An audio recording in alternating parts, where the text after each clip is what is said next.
Yaman bey mi Yaman? Haydi gel. Gelin meydana.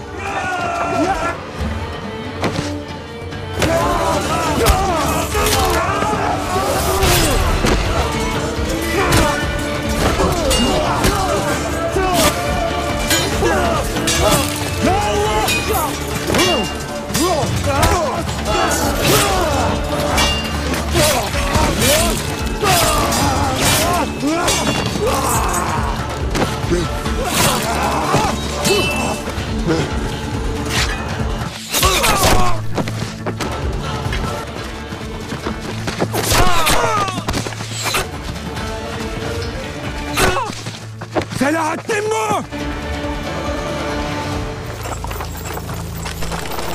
Selahattin!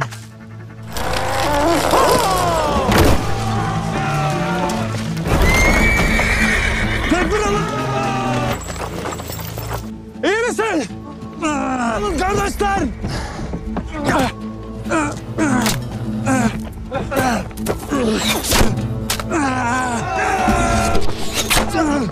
Urfalı!